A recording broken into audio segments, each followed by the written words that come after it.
Recessions, recessions usually begin when people start feeling poorer. Usually, most wealth is paper wealth. Like, people are not really cash rich.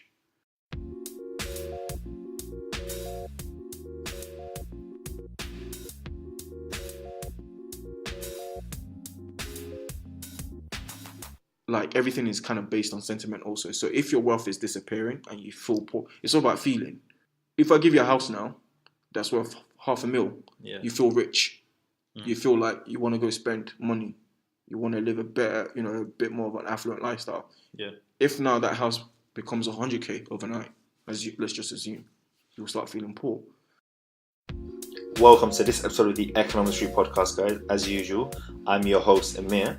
And today, me and Ola will be discussing everything to do with 2018, what we should be expecting, including the possibility of the next financial recession, Brexit, and the rise in right-wing populism around the world. Enjoy. It will be interesting. 2018 is going to be an interesting year, either way. I'm sure it will be. We have a lot going on in the world. The world is a messed up place, people. Just get with it. Get with the program and start protecting and yourself as best as possible. I can list quite a few things off my finger that you need to watch out for. Number one is Brexit. Let us know. Yeah, Brexit number one. First week of 2018. First week, like you just need to know. Like, no one knows what's going on with Brexit. Brexit can go either way. Like, it can turn out well. It can turn out disastrously. Yeah. And we've got 1 year and 3 months to sort out a deal. Yeah. With our biggest trading partners. How do you think that's going to go? To me, like, it takes about 3 years to complete a university degree. Okay. How are you going to restructure? So that's your number one problem. An entire system. Okay. So that's your number one problem. Within 2 years. That's your number one problem. Your second problem is the British ego and the British attitude of entitlement. Now, if you listen to LBC radio, which is called stands for Leading British Conversation. Yeah. And you listen to the callers. My dad always listens to that, yeah. So you all know how entitled British people are. Yeah. We're getting our country back. Yeah? Yeah. Just walk away. Just walk away and say no deal. It's better than a bad deal. Right. When you have such attitudes, a lot can go wrong very quickly. Okay. So that's your number one problem in 2018. Are we going to get Brexit because that affects companies, and companies do not like to be spooked. Companies are like sheep. Yeah, sheep are very spooky creatures. Yeah, they scatter. Yeah, that's what's going on. Exactly. Okay, one question before we move into the next point: what happens if we have no deal in Brexit? What happens? Prices go up significantly in shops, and given that your incomes aren't going up because incomes have been stagnating due to inflation.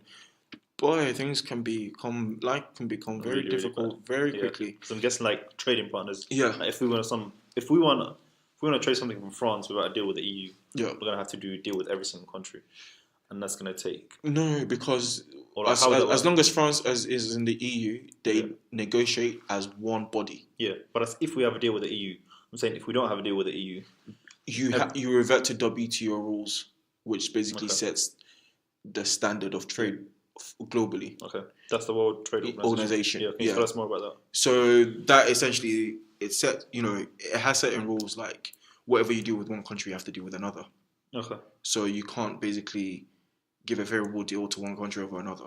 Those rules also. Really? Yeah, it's. So if I trade with, let's say. Basically, what you do with France. Yeah.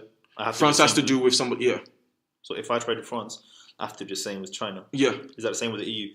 If I trade with the EU, I have to have the same deal. Not at the moment, because now you're falling on. That's why you're part of the EU, because within the EU, you've all come to make together to form a collective trading partnership with slightly different rules. Yeah, exactly. The EU trades outside that scope of the WTO. So everyone within the EU has the same trading parameters with China. So England, France, Germany, we all have the same trade deals with China as part of the EU. Yeah. So now, back to my question, if we have no deal... and you revert to WTO rules, there's some prescribed measures like tariffs, quotas and all that kind of stuff. But tariffs essentially means you're paying a tax to import or buy good or service.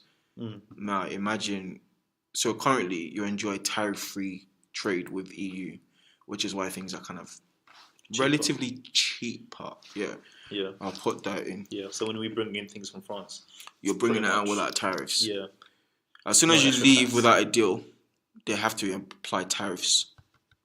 So that includes your fish, your local fishmongers, your French cheese, your French wine, your Italian brands, your German cars. Yeah. So that nice VW Vauxhall Golf that you like to drive can go up quite significantly in price. Yeah. And that has spill over to the rest of the economy. And that's the biggest problem that people are not grasping. So I don't care about every other reason you had for people voting to leave the EU, but economically speaking, if you leave without a deal, it's like jumping off a cliff. Like, why are you gonna do that? It makes no sense financially. We're already not in the best of positions. Like, let's not lie to ourselves and think like the last 10 years since the recession has been easy for anyone. They have not. So now you want to make that worse. Why? Like, just swallow your pride and go sort out this deal. And sense over pride. Yeah. Essentially. But we're very entitled in this country. First thing of 2018. Yeah. So Brexit. What else? What else? Should we be looking out for? 2018? Trump. Mr. Donald. I seen his tweet this morning. He's always tweeting. He's always tweeting something ridiculous. His tweet was so funny. Oh my god. Who was it? So Kim tweeted, he's always got the nuclear button on his desk. Trump obviously comes back and says, so Kim tweeted, he's got the nuclear button on his desk. Trump says, well, I've always got my one on my desk, and my nuclear button is much larger than his, and mine actually works. See what I mean? I don't know if he's talking about buttons. We know what he's talking about. Else. We know the innuendo in that. You know what he's like. Trump, oh God, why did they put this granddad in? How did this guy made me laugh so much? Oh my! But yeah, so you've got people like him and Kim Jong-un on the other side of the world. Yeah, very fiery characters. Yeah. That's not necessarily good. Plus, you have where like you have rising populism everywhere in the world. Yeah. So so it's like extreme right wing, extreme right wings, or just because we've extremes. Seen it in France, like you're seeing it in Germany now. Election, Like Germany now, the alt-right I think is now either the second or third largest political movement. Yeah, since the last election. Okay. I think they're third. Austria, I think they now have an alt-right government. Like you're seeing rise of populism now in Iran with the latest, riots and protests. So the world is increasingly a fragmented and isolationist place. Like we're not, there's no love lost amongst us. And it just all ties down back to finances. Most things in the world always boil down to the money and wealth and how people are feeling at the time. Like most people that voted for Trump. Yeah, so the poorer you feel... all these immigrants coming and taking my jobs. Exactly. The poorer you feel, the more resentful you grow. The more resentful you grow, you always look to play the blame game. And that quite quickly spiral into xenophobia and, all that kind of stuff. So that's the second point to look out for in 2018. Back to that point, Trump's just signed a new tax deal in the US. Is that actually going to help the poor people within the US? Those on lower incomes and people who voted for Not Trump. unless the companies that are getting these tax breaks. Yeah, because I heard there's like like 15% tax break. I think it went down from 35% to like 20%. 15. Or something. Yeah, it's gonna go. Yeah, something like that. Yeah. Not unless those companies that are getting the tax breaks pass that on to you as an employee. Are they going to give you? What's the likelihood of doing that? How many companies like to give you a period? One of the most expensive things, the most expensive thing on a company's financial statement is you, a worker. Labor is incredibly expensive. Yeah. So that's why when there's a financial recession, like think back to the pictures you saw in 2009 of bankers walking out of their offices with boxes in their hands. I don't know if you're old enough to remember that, but I do. Because one of the first thing to always go when things go up in smoke is jobs. Yeah. And similarly, when you get money coming in, you ain't trying to pay nobody. You're trying to keep that money for yourself or in the company to invest supposedly invest and do other stuff. So how likely you're gonna get a pay rise? Maybe if one company's feeling generous. I think I heard is it American Airlines or one of the airlines is giving all the employees like a $1,000 bonus. Is that a bonus like per year or just this year? No, just one-off because to celebrate this tax break. Yeah. So some companies might do it, but it may not be all companies. So yeah, I don't know how likely it is to benefit poor people. Okay. In a nutshell. Okay, so the second thing is Trump and populism. Yeah.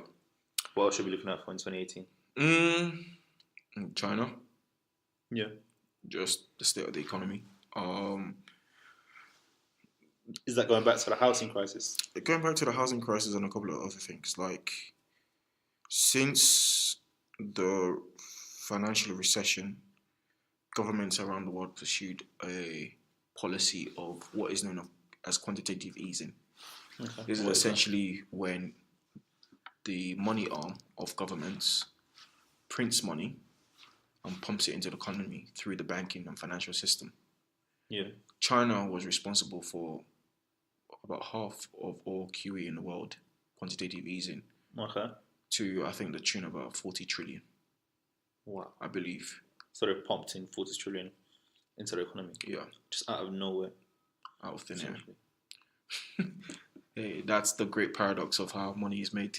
it really does come out of thin air. But that creates a danger because that creates bubbles. Because the more money you have, and the few things you have to buy. So they're trying to solve a bubble by pumping money into the economy. No, they were trying to solve a slowing economy. Okay. See, life is a balance. You never want to be on the wrong side of the coin. You always want your coin facing upwards. Yeah. It's like Goldilocks and the Three Bears. The right porridge, the nicest porridge was just right. You always want to be just right. So in economics, you want to be growing as an economy, but you don't want to be growing too quickly because that creates problems. And on the flip side, you also don't want to slowing down or not growing is also problems. So you always want to be in the middle. Now, being in the middle is a balancing act. So during the recession, economy started slowing down. People were losing jobs, no money, yada yada yada. So what do? You try and get the economy to grow. How do you do that? By getting people to spend money. How do you get people to spend money? By making them look like they have income. So that's why they pump money into the financial system. By pumping money into the financial system, the banks feel like, they're healthy. The banks will lend money to companies. Companies can use that money to invest and hire staff. Staff can then earn money. Staff earning money can go back into the shops and buy, and it goes round and round. But on the flip side, if that happens too much, or that can create a bubble because prices start rising too quickly. If prices keep rising quickly and incomes are not keeping up, life becomes expensive, life becomes miserable. Once again, problems. So, yeah. So now you've pumped 40 trillion. Yeah, 40 trillion. You can't keep going at that pace because bubbles emerge. And if a bubble emerges and breaks and things go wrong, then you're back to square one again. Or beyond square one. So if something happens in China, how likely is it to affect the world?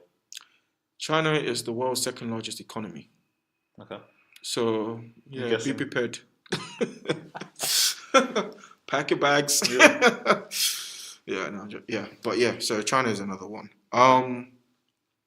So we said Brexit, Trump, China.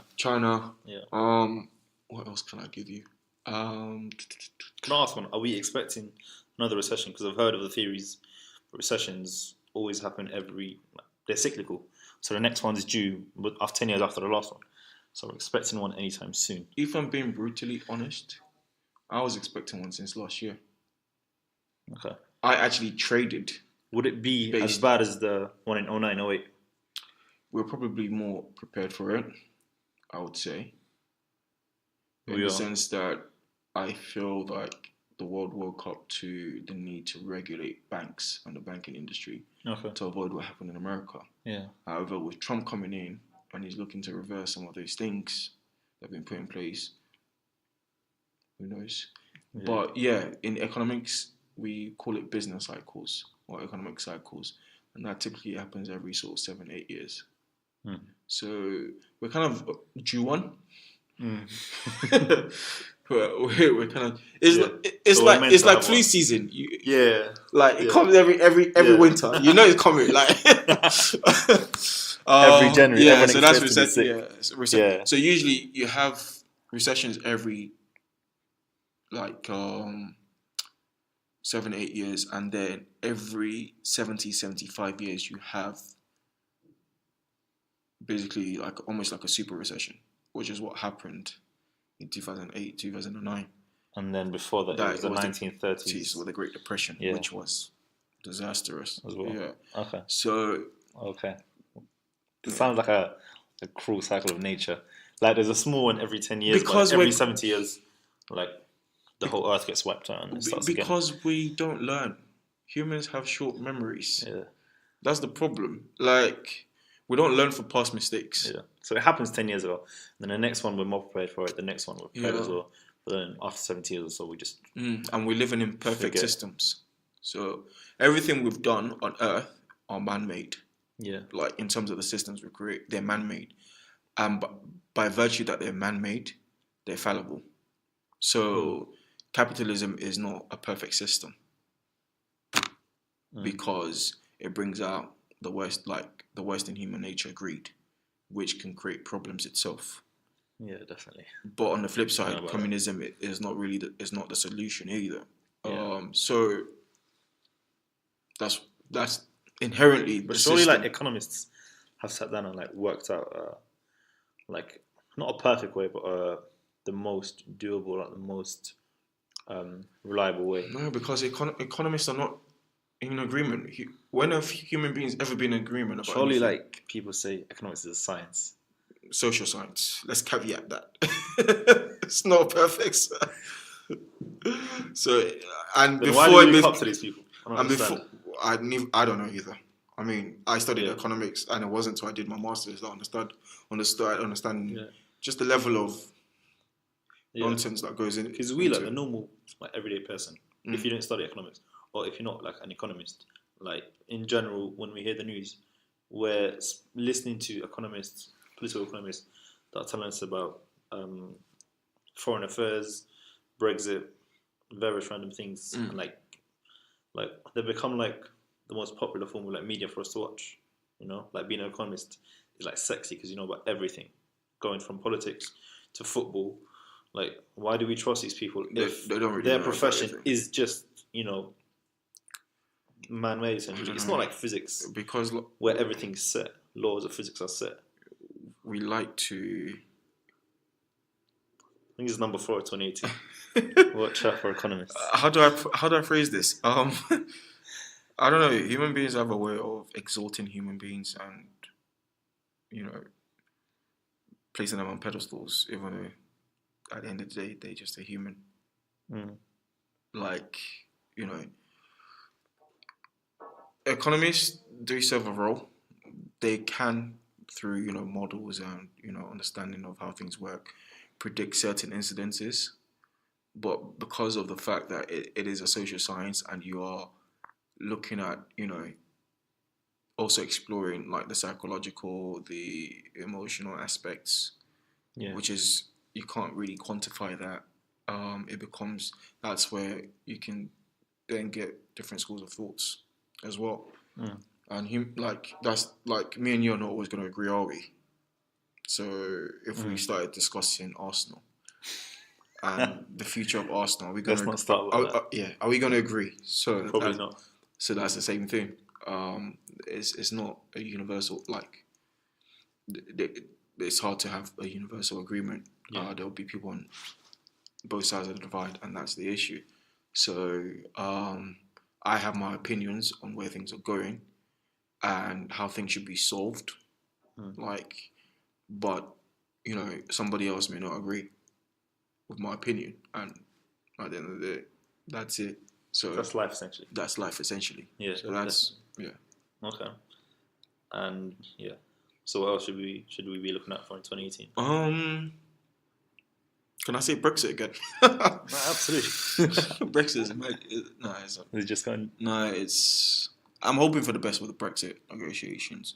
In terms of things that can affect the world globally, the next one is just oil. The price of oil. We still rely on oil. Oil is now trading at $60 a barrel. Okay. What's that relative to? What do you mean? Like, what's the normal value? Oh, well, that's the thing. Oil, yeah. Oil can actually trigger recessions, and it's triggered recessions, like in the 70s. Yeah. The OPEC. Yeah, and people have gone to war over oil. Yeah. Like, in the noughties. In relation to where it's been before, it was around 50 early last year. In before December 2015, it was above $100 a barrel, between $100 to $120 a barrel. Now it's 60. Now it's 60. It's dropping. No, so it dropped to 50. Yeah, now it's rising again. So that's a problem. So what's the average price of a barrel of oil? It's always moving. So at the moment, the average price is 60. Okay. But what's the safe price of it? This is the thing. There's no kind of universal truth. Yeah. To be honest, the safe price would be for oil to be free. It should be, if we lived in an ideal world, think about it. Things like water, things like oil should be free. But then again, if oil was free, what if we consume too much of it and the resource? Not necessarily, you consume enough. You consume what you need to. But surely then, I say, I don't have to pay for petrol anymore. I'll just go out and drive my car more. Because for me, personally, I haven't got a car at the moment. Yeah. Because, number one, I can't really afford... to run it. Yeah, to run it. Insurance, petrol, all of that. Yeah. If petrol was, free, that would be what? I'm sure 20% of the cost of running a car per year. Or probably more. I'm not I see what you mean. Wasn't that but if food was free, would you continue to eat? I'd eat You will eat, but at the same time... Much nicer places. You eat a much nicer place. But that's not what I mean. You will not eat your way to obesity, for example. Yeah. Some people do have problems with it. I wouldn't consume more than I normally would. That's what I'm trying to say. Water. If water was free, are you necessarily going to drink more? Not necessarily. Because water, even now, is still relatively cheap. But it should be free. That's why it's commodity. Why is water not free? 70% of the earth is water, and yet we pay for it. But why is water not free? Especially in the Western world. It's one of life's mysteries. I understand bottled water and whatnot. But a lot of bottled water is... Where is it coming from? It's tap water, just refined. Yeah. So... I understand that because it's a product. Yeah, I mean... You're outside, you want to drink. You buy because the laws of human... I don't know... trade and human transaction necessitates that a man should be paid for his work. So if you start a company to bring water to where it's needed or to make sure it's clean for consumption, you should get paid. So that's where we are at. But yeah, I mean, coming back to the point, oil, if it creeps back up, the price of petrol goes up. Price of petrol going up means you have less disposable income to do other things. Yeah. And again, that could trigger issues. It might be good for the oil industry and for oil workers who, Yeah, they get richer. Yeah.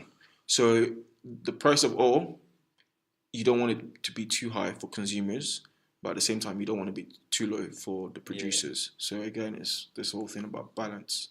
Yeah, when it was above $100 of oil, $100 a barrel, that was ridiculous. I was spending a lot of money. I think I was spending because I commuted to work and I worked far from my house. Yeah. I was commuting 37 miles each way. I was spending, I think, about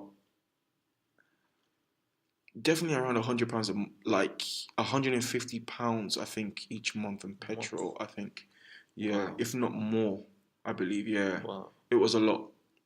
Was that just to work or just every day? To get to my job. Wow.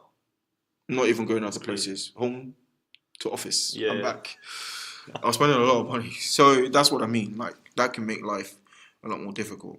Mm. That also affects construction companies like who rely a lot on it, transportation and all that kind of stuff. Yeah. Which can make the price of Yeah. cement and other stuff go up. So that's another thing to look out for. Yeah, looks like a huge knock-on effect. So that oil goes up, that can affect our money, our disposable income, different companies, like with their trucking services and whatnot. Yeah. What else should we look out for in 2018? I think for me those are the main ones, and obviously crypto that we've been discussing today. So those are the 5. So Brexit, Trump. 3 was China. China, yeah.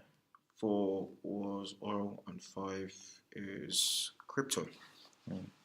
Can we also talk about, just in case, what should we do to protect ourselves from another recession? Because let's say it does happen this year. What can we do to actually protect ourselves? What a question. I would be very rich if I knew the answer to that. So for me, I exposed myself to gold. So gold has traditionally through history been seen as a safe haven. So it's seen as a good hedge against when things are not going well in the world. Okay. So people tend to park them. So price doesn't budge too much. Is it not volatile? It's not that volatile, but at the same time, when things are going wrong in the world, people flock to gold because it retains its value quite well, and therefore. But wouldn't that raise the price of gold? So you can do well. Okay. That's what I'm trying to say. So gold has actually started trading above $1,300 an ounce for the first time in quite a while, since I think the start of 2017. Okay. So who knows where it's going? But yeah, so that's something that you can do to protect yourself, is investing in things like gold. I would also say,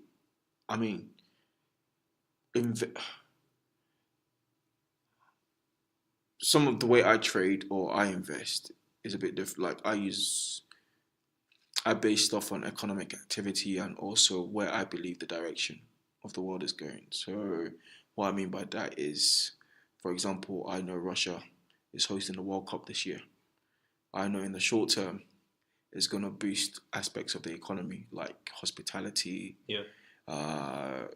transportation, transport, that leisure, that kind of stuff. So for me, I would look for an investment that allows me to, or a product that allows me to invest in the Russian economy because of that. Okay. So those small things like that, I would say also don't it's always good to have a diversified portfolio. Diversified portfolio just means you have your money in different pots. So whether that be you have a house, you own shares in certain companies, or you invest in different type of things. So that for me is always what I would recommend, suggest to people to go to. Yeah. Hope you've enjoyed today's podcast, guys. Hope you've learnt a lot. And as usual, follow us on all our social media pages on @EconomicStreet, Facebook, Instagram, YouTube, everywhere. Hope you enjoyed it, and we'll see you guys next week.